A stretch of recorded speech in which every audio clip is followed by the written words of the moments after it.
We're in the National Museum of Anthropology in Mexico City, and we're looking at a monumental basalt sculpture.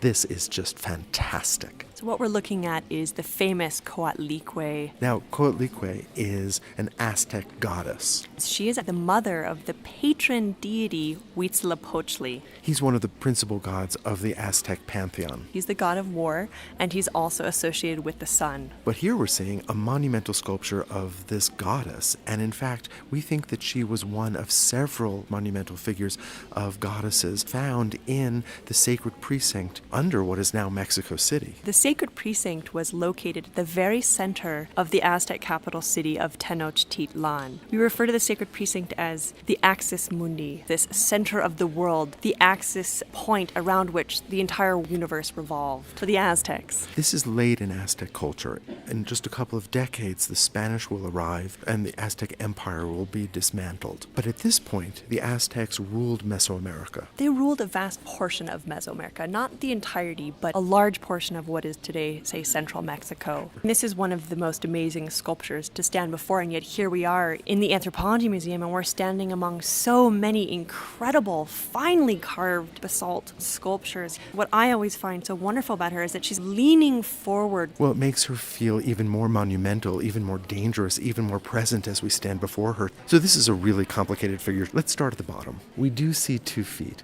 but these feet have claws and they have eyes. These are like monster feet. They're zoomorphized with these talons and eyes. And as we rise up, we see fur or feathers and patterned areas, and it's important to remember all of this would have originally been brightly painted. And above that, the most important component of this sculpture, or at least how we identify the sculpture, is the skirt. We have all of these amazing intertwined snakes. And you can see not only the snakes' heads, but also their rattles. These are rattlesnakes, poisonous snakes. They're intertwined in the most complex ways. Her name literally means snaky skirt, or snakes her skirt. And for instance, one of the other large female figures that we see from this precinct is known as hearts for skirt, and instead of snakes, we see human hearts.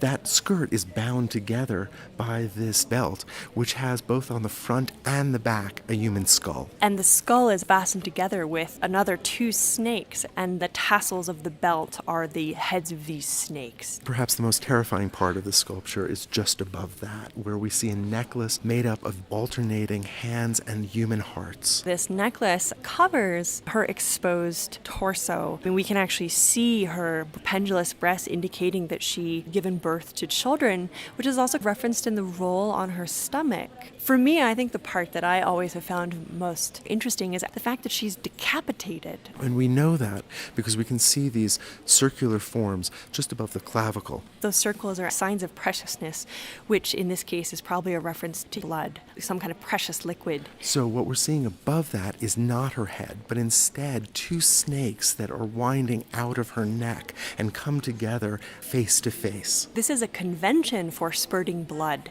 And what's wonderful about this is these 2 snakes almost form a frontal-facing snake head. We see the tongues hanging down, the bared teeth, and this is really where Aztec sculptors, for me, are so impressive. We not only have the scales of the snakes defined, but also even the underbelly of the snakes. And then there are the arms. These are a little bit hard to read. We have her forearm up so that the back of her hand is against her shoulder. It almost has this impression as if she's about to pounce. And then we have snakes rising from her wrists, which also indicates that she was dismembered at the wrists. And that again, we have maybe spurting blood from where her hands would have been. But this is only the front of the sculpture. And the sculpture is actually carved in the round, not only on the sides, but also on the back and even underneath. And as we walk to the back, what you can also see on the arms that are pulled back are like the feet, monster joints, these kind of zoomorphized faces with bared teeth, with the eyes, and of course this wonderful snake skirt. And a kind of bustle that shows the snakes woven together with their rattles as tassels. And another skull fastened at the belt.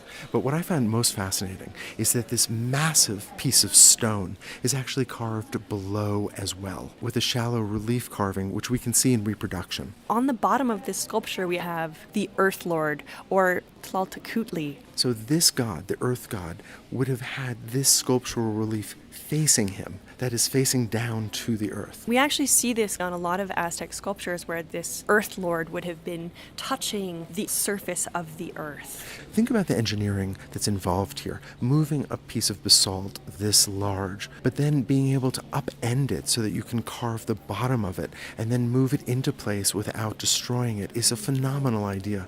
When the sculpture was found in 1790 in what was then New Spain, this must have been a terrifying image that was counter to everything that the Europeans and their Christianity represented. When this was dug up near the main temple of the Aztecs in what had formerly been the sacred precinct, it was discovered with the famous calendar stone, or more correctly, the sunstone. And people were both fascinated and disturbed by this sculpture in particular because it was so different than anything that they had seen. And so they reburied it because it was considered so terrifying, whereas they took the other sculpture and placed it into the exterior of the cathedral. I love that this was so terrifying that it had to be reburied and that it was only excavated much more recently. So much of this iconography, so much of the imagery that's carved onto this figure is terrifying, is aggressive to our sensibilities today, and I think it's led so many people to emphasize the issue of human sacrifice in Aztec culture. Human sacrifice did occur, not to the extent that early colonial Spanish sources proclaim. There are sources that claim that 84,000 people were killed in a single day, which logistically just seems a little challenging.